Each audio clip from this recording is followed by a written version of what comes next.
Gênesis 13. Abraão e Ló se separam. Abraão saiu do Egito com a sua mulher e com tudo o que tinha e foi para o sul de Canaã. E Ló, seu sobrinho, ficou com ele. Abraão era muito rico, tinha gado, prata e ouro. Ele foi de um lugar para outro até chegar à cidade de Betel e dali foi para o lugar que fica entre Betel e Ai, onde já havia acampado antes. Abraão chegou ao altar que ele havia construído e adorou a Deus, o Senhor. Ló, que ia com Abraão, também levava ovelhas, cabras, gado, empregados e a sua família. Não havia pastos que dessem para os dois ficarem juntos, pois eles tinham muitos animais. Por isso, os homens que cuidavam dos animais de Abraão brigavam com os que tomavam conta dos animais de Ló. E nesse tempo, os cananeus e os perizeus ainda estavam vivendo ali. Um dia, Abraão disse a Ló: Nós somos parentes chegados e não é bom que a gente fique brigando, nem que os meus empregados briguem com os seus. Vamos nos separar. Escolha. A terra está aí toda ela. Se você for para a esquerda, eu irei para a direita. Se você for para a direita, eu irei para a esquerda. Ló olhou em volta e viu que o Vale do Jordão até chegar à cidade de Zoar tinha bastante água. Era como o jardim do Senhor ou como a terra do Egito. O vale era assim antes de o Senhor haver destruído as cidades de Sodoma e Gomorra. Ló escolheu todo o Vale do Jordão e foi na direção leste. E assim os dois se separaram. Abraão ficou na terra de Canaã e Ló foi morar na cidade do vale. Ló foi acampando até chegar a Sodoma, onde vivia uma gente má que cometia pecados horríveis contra o Senhor. Promessa de Deus a Abraão. Depois que Ló foi embora, o Senhor Deus disse a Abraão: De onde você está, olhe bem para o norte e para o sul, para o leste e para o oeste. Eu vou dar a você e aos seus descendentes para sempre toda a terra que está vendo.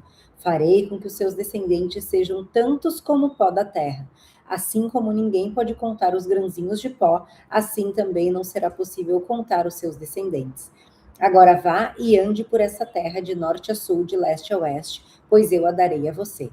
Assim Abrão desarmou o seu campamento e foi morar perto das árvores sagradas de Manre, na cidade de Hebrom. E ali Abrão construiu um altar para Deus, o Senhor.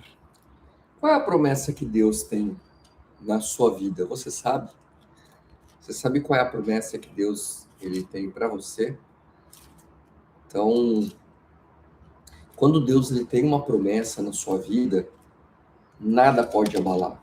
Você vê que o sobrinho de Ló escolheu o lugar, o melhor lugar, né? Melhor que ele lugar, achava que era o melhor. Na visão dele, era o melhor, e ainda assim, Deus abençoou imensamente Abraão e o lugar que o sobrinho dele escolheu, não por ser o sobrinho, talvez pela briga, mas o lugar que o sobrinho escolheu não foi o melhor lugar. Não Depois, prosperou mais como o de frente na Abraão. história, exato, mais à frente na história nós vamos descobrir. E você sabe qual é a promessa de Deus para sua vida?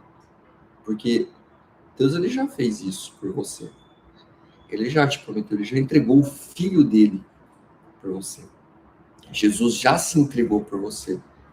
E ele te prometeu uma vida eterna nos braços do Pai, desde que você aceite ele. E sabe que é muito interessante? Muito interessante é que Jesus, ele pede uma coisa para a gente orar. A gente tem que orar pelas nossas coisas, claro. A gente tem que orar uns pelos outros. Mas Jesus, ele pede para orar por mais trabalhadores. Porque é muito grande a seara e tem poucos trabalhadores. E você é um trabalhador de Cristo? Você trabalha de fato para Cristo ou você trabalha para você mesmo? Aonde está o seu coração? Então, aonde está o seu coração é lá que vai estar a sua dedicação. Vamos nos dedicar mais a Cristo, né? É um convite. Um convite muito bom também é: venha fazer parte dessa família, faça parte da família real, porque nós somos filhos do Rei dos Reis e convidamos você a ser também.